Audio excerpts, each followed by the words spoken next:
Hari Om. On behalf of Chinmaya Mission, we welcome all the participants on the third day of the Navashakti Fest that celebrates various forms of the Divine Mother. Before we begin the session, let's pray and invoke Divine Mother's grace on all of us.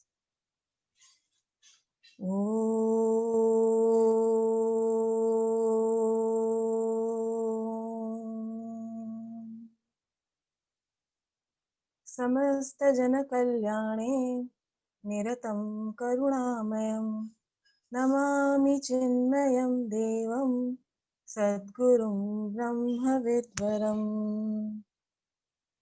सर्वमङ्गलमाङ्गल्ये शिवे सर्वार्धसाधिके शरण्ये त्र्यम्बके गौरी नारायणी नमोऽस्तुते नारायणी नमोस्तुते. So, without further ado, I will request our loving Brahmacharini Anupama Chaitanya ji to please continue with the divine story of our Holy Mother's transition from Brahmacharini Roop to Chandraghanta Roop. Over to you, Anupama ji. Hari Om. So far, story we have seen that Mother Sati first takes birth, Shiva's consort, and has great doubts on ultimate truth, the eternal bliss, and she gives up all those doubts and takes another birth as Ma Parvati. And as Ma Parvati, she also had faith, but nishtha in her guru's words, and she does great austerity. And for years together, she does austerity, and the best example she represented for the austerity. So she comes back with the assurance that soon Lord Shiva will come and they'll have their wedding. So wedding preparation starts, and the great preparation has started because the greatest wedding is going to take place on the earth. So on the one side, Shiva is getting dressed up, and Shiva, as we all know, surrounded by Bhutagana, and they don't know how to dress him up, but they have a lot of love for Shiva. So somebody got ashes smeared all around his body with different style, because as it is, he has ashes all around his body. And then somebody got nice snakes to have garland. Somebody had something to Rudrakshmala in Jata, all those kind of things. And they made as beautiful as they could. They thought Shiva is looking very beautiful. And Shiva also lovingly accepted everything because he loved his Bhutagana. On the other side, Mother Parvati was getting ready, and all the Devis had come to decorate Mother and dress her up. And she was looking so gorgeous, and all her beauty and enchanting look, she was just amazing to look at. And that group of Mother is called Chandraghanta. Now, this word Chandraghanta is also very unique. Chandra means moon. Moon represents our mind, and moon delights us. So when mind is delighted like moon, that's when it is called Chandra. So the mother is wearing half crescent of Shiva, and she is delighted with so much of love filled in her heart. And Ghanta means, Ghanta represents alertness. So she is now very much alert that how she can express her love. Because when there is love, there's always a need to express, need to do something. And Puji Gurudev always said that you can give without love, but you can never love without giving. So mother is ready to give, serve, however, whichever way she can to Lord Shiva, and never misses a chance. So that Devi Ma Chandraghanta is ready for the wedding. And one side Shiva's procession is also coming with all the Bhutaganas dancing and singing with joy, and bum bum bola, they all have come. But everybody got frightened looking at Shiva and Bhutaganas. People started getting scared. The children started getting scared and running away here and there. And they all reached to Parvati Ma's house. And obviously, as Meena Amma comes to welcome Shivji, she looks at Shivji and she's horrified. And she's like so much worried for her daughter. But there's always a grace of the Guru, and Guru comes to help. Everybody, when everybody was frightened and a lot of worry, anxiety was going on in Meenama's mind, Naradji came there, and Naradji explained that she is the mother of entire universe, Ma Jagadamba, and she has taken birth to fulfill her duties and fulfill uh, her purpose to be with Lord Shiva. So that is why we should not get frightened. And He's the Lord of universe. So there is no problem, and we should not worry about anything. And with Naradji's helps, wedding took place, and everybody enjoyed. Devatas were there; they also enjoyed, and Gandharvas were there. And throughout these days, how could Mother serve Lord Shiva? She organized everything. She gave all the facilities to all Bhutaganas and all the Devatas, whoever had come. She, with her power, she created a beautiful. Uh, uh, she created a lot of palaces and nice organization for all the people to enjoy the wedding, and that is how she served Lord Shiva. And not only Lord Shiva, but the one whom he loved. So when you love completely to the person. And that is what she had expressed. Now, now she has got married.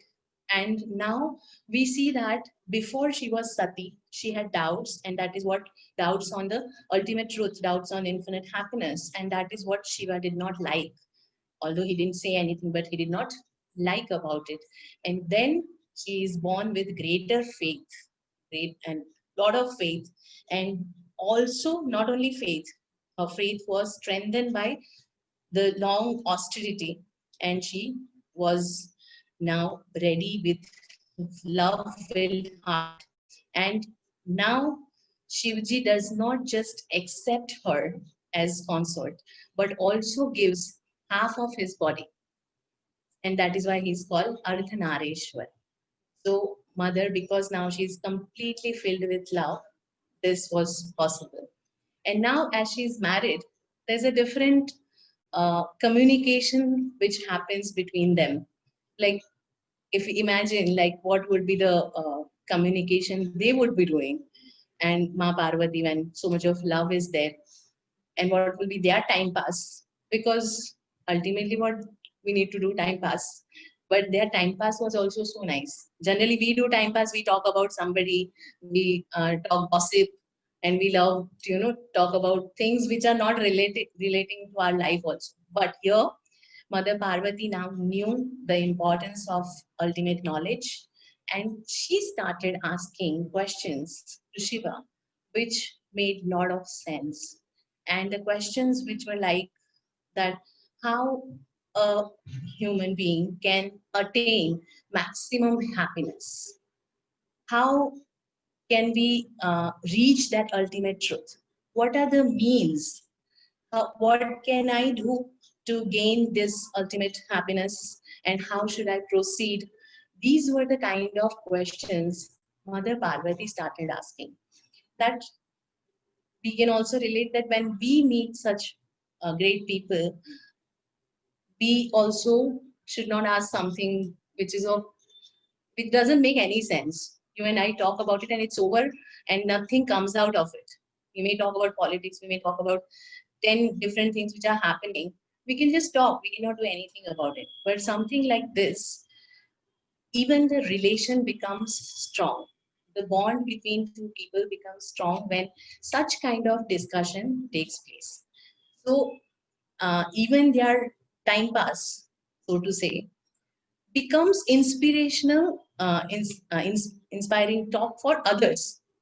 So they are just talking among themselves and they are doing time pass, but others can take a lot of benefit out of it. And that's what the relation of love, that mutual giving and the same goal. Both had the same goal and both uh, had now same kind of thought process, knowledge. So Shiva also happily shared all the knowledge of how to reach that ultimate happiness and what are the means for that, how one can know this ultimate truth and what is the importance, why should we know this ultimate truth. So these all questions Shiva happily answered, and Ma Parvati was listening with lot of alertness because now she was filled with love and faith both. So with that, she uh, gains the knowledge, which is the highest knowledge, and which we all should also receive and understand in our life. So with this, we pray to Chandraghanta Ma that may we also have that pure love uh, in our heart for the higher, for the ultimate truth. May we also have that curiosity to know about this great, delightful truth, and may we able to express our love to our loved ones. Hari Om. Coming up next is a small presentation from our Chinmaya Yuva Kendra expressing how to express our love. Today is the third day of Navratri. On this day, we worship Ma Chandraghanta. Her name itself says a lot of things about her. She has a moon-like bell in her hand. Her third eye is always open, and she is always ready to fight against demons. It is said that she blesses people with her courage, grace, and beauty. She is represented with 10 arms, carrying fierce weapon and riding on a ferocious tiger. She carries a shula, trident, gada, mace, khadga, a sword, and kamandal, a vessel, in her four left hands. And in her four right hands, she carries a kamalam, lotus, bana, an arrow, dhanu, a bow, and an akshamala. In her two hands, she is seen holding the Abhaya, fear dispelling, and Varada, boon providing mudras. By the third night, the shape of the moon that adorns the crown of Devi resembles a bell, Ghanta, giving her the name Chandraghanta. पिण्डज प्रवरारूढा चन्द्रकोपास्त्रकेयुता प्रसादं तनुते मह्यं चन्द्रघण्टेति विश्रुता.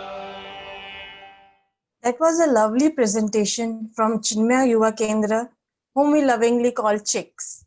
Like our young ones, who are full of love. We have one such person who is full of love and compassion. It's a pleasure to introduce our today's speaker, Jankiben Vasant. Jankiben Vasant is the heart and soul of Samvedna, which was founded by her in the year 2003. She did her graduation in economics and business management from St. Xavier's College and is a postgraduate in law. She aims to make a difference in the lives of the economically challenged communities through their holistic individual development by means of education, nutrition, and skill development. She has received various prestigious awards, one amongst which is the International Women Excellence Award at Sri Lanka by Keys International University for Education for Sustainable Development in the year 2016. Let's welcome Jankiben and listen to her words of wisdom. Namaskar. My pranams on this auspicious day of Navratri dedicated to Devi Chandraghanta. who symbolizes power of love and oneness. I'm deeply humbled to share my journey of abundance and will try my best to make this sharing worthy of this day and your time. I'm tempted here to start with a highlight of a story which has perhaps played a significant role in defining the rest of my life. Back in 1986, I survived a plane hijack at Karachi, wherein I witnessed, unfortunately, 21 brutal deaths.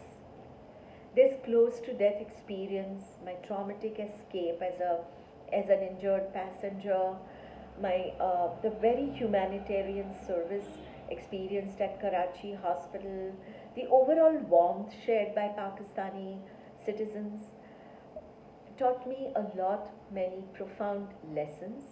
One was the lesson of empathy and compassion. It connected me with my deepest chords of compassion. It connected me with my source of inner strength and taught me that if at all there's a religion in the world, it's one, and that is religion of humanity. Life goes on, mine did too. As a mother, I used to go drop my kids at the bus stop, wherein I inevitably saw the real contrast existent in the society.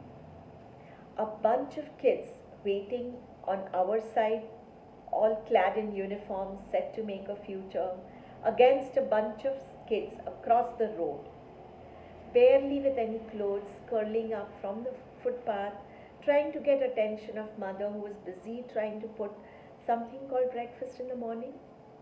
Those kids, while waiting patiently for that one cup of chai, looking amusingly at our kids playing, aroused a question in my mind. What was there in their eyes? A hope? What was their fault? They deserved a right to childhood and education in the hope for a better future too. This visual repeated daily, this daily churning, perhaps was a reason of my foundation and seeds of Samvedna Trust. Education was a tool I trusted to bring this change, to cross that road, to break this bondage of poverty that 86% of my country's population is born with.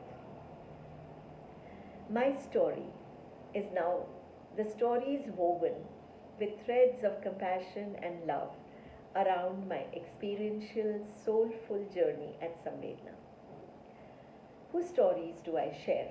Stories of my own sons, one who was studying in US and as a struggling student donated his entire first salary for a kid, or the other one who gifted his vacation back from the hostel to do a summer camp with the Samvedna kids, or Meera, a dropout in grade 6.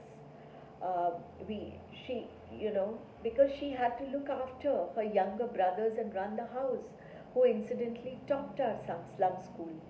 Or rather, the giggly girl from slums who survived her very atrocious childhood with her unstoppable spirit and made it as the first architect in our scholarship program. Helen, our volunteer from UK, in her late 20s, post her cancer surgery, did charity of her hair to support a mother of one of our children who was suffering from cancer. Some experiences are fresh post COVID times in my mind. The raw magic of villages, sheer lack of resources there, yet the kids having tremendous resourcefulness, lack of quality education, and scarce opportunities for girl child, and sorry state of maternal health buried under superstitions and conditionings, led me to get out of my comfort zones in the city and explore the unknown waters of villages. At the rural school we initiated last year with the name Vasant Pathshala, not just the kids but all of us, the entire team were super excited for the upcoming summer camp. And COVID happened. Like the entire world, everything around every one of us came to a halt. A lot difficult for our parents who were daily wage earners. Unlike the rainbow, which shows up after the sun, here amidst the darkest hours, the rainbow showed. It, it in different colors. Colors worn by the loving volunteers, compassionate supporters, enduring parents, unstoppable kids, and committed team at Samvedna. Volunteers came forward to bring together the ration kits for the first two lockdowns. The team came together to get the technology in place to run the show. The real task, though, was to upgrade the skills of rural teachers for online teaching. To my utter surprise and team's passionate efforts, that was done too. The most tough yet beautiful part was opening the vulnerable villagers to accept technology, understand Zoom, and pep up their kids for a school in a corner of their small home. From that corner, hundreds of stories were and are created. To share one of the many, I'm reminded of this heartwarming mother with four kids who are actually tribal migrants, very active. She's always sitting by the side of her young child, as seen from the Zoom window, to support him with the online classes. She shares amazing things after the class about how she grows organic greens for her children in a small patch of owner's land where they live. Showed us the mud swimming pool her son created for the little frogs, handmade clay toys, sparrow home, and a video of a jingle created for his favorite teacher.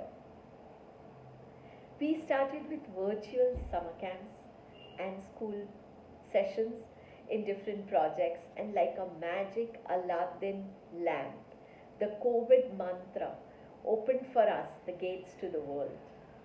Our children sitting in remote villages connected with volunteers, and not just from all over India but from all over the world. We had a Didi from Canada who woke up at 4 a.m.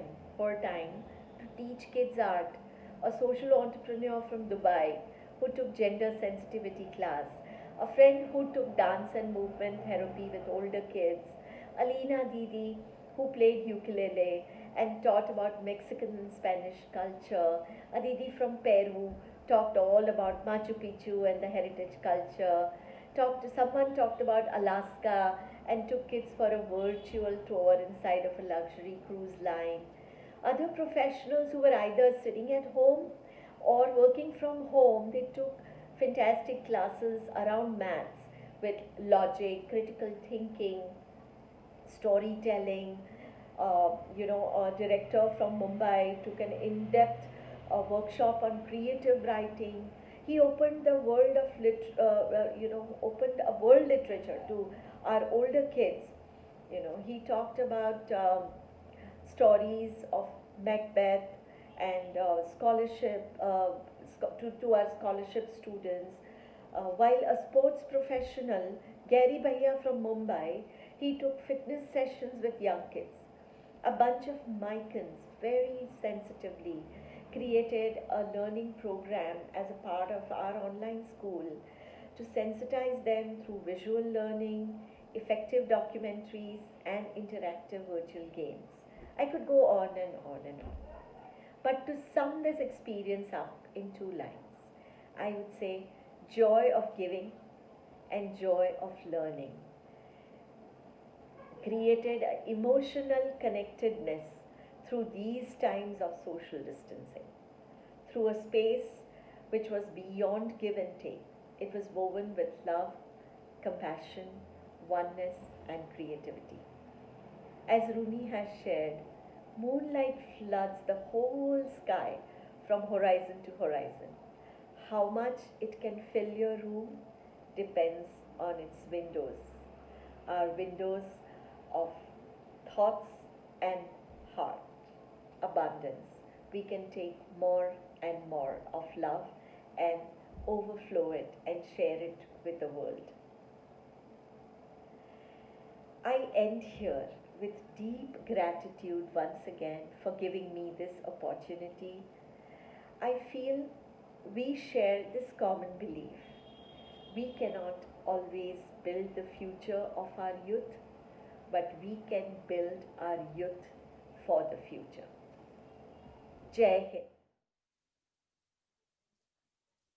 Thank you, Janki ma'am, for sharing your experiences.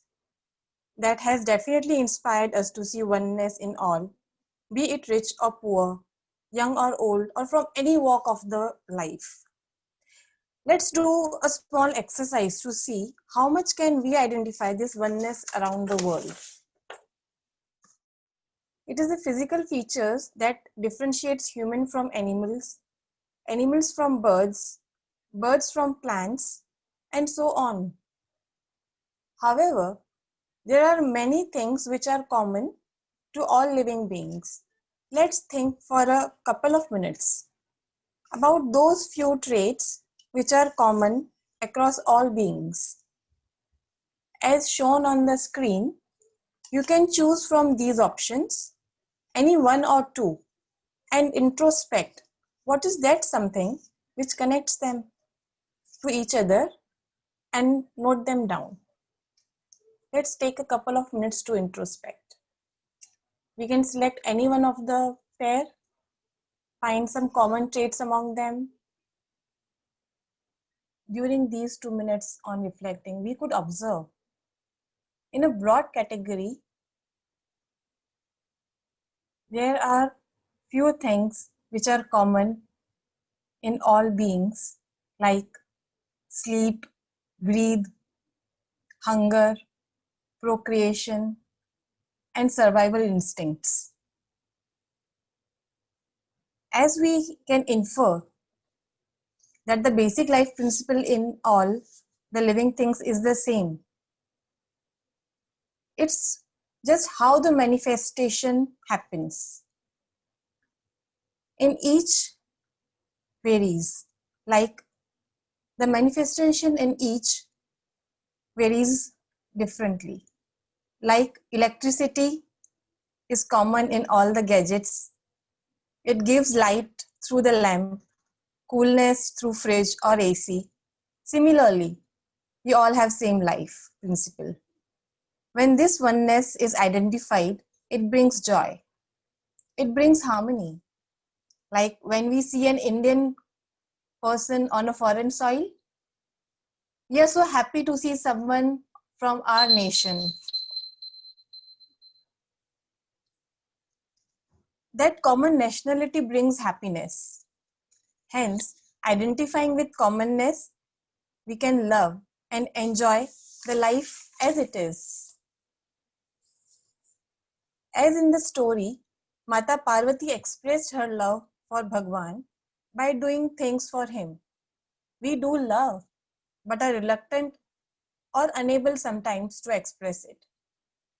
Especially to grow, we need to show this love, sometimes with actions and sometimes with words.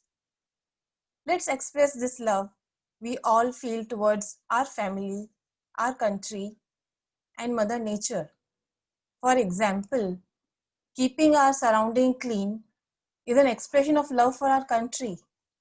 By following traffic rules is another form of expression of love for our country. Using the natural resources wisely can be an expression of love for Mother Nature. Spending some quality time with the elders of our house can be an expression of love towards our family. Let's feel and express this love and oneness around.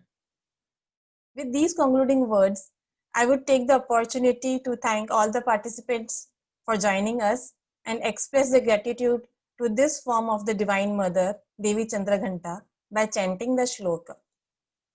Ya Devi Sarvabhuteshu Shanti Rupena Samstita Namastasyai Namastasyai Namastasyai Namo Namaha. So, see you all again tomorrow with a new story and a new discovery of ourselves with love and oneness by performing the task. And don't forget to tag our Chinmaya mission on the Facebook with hashtag Navashakti Fest. We will conclude the session. Om Purnamadav Purnamidam Purnat Purnamudachyate Purnasya Purnamadaya Purnameva Vashishyate. Om Shanti Shanti Shanti. Hari Om Shri Gurubhyo Namaha. Hari Om.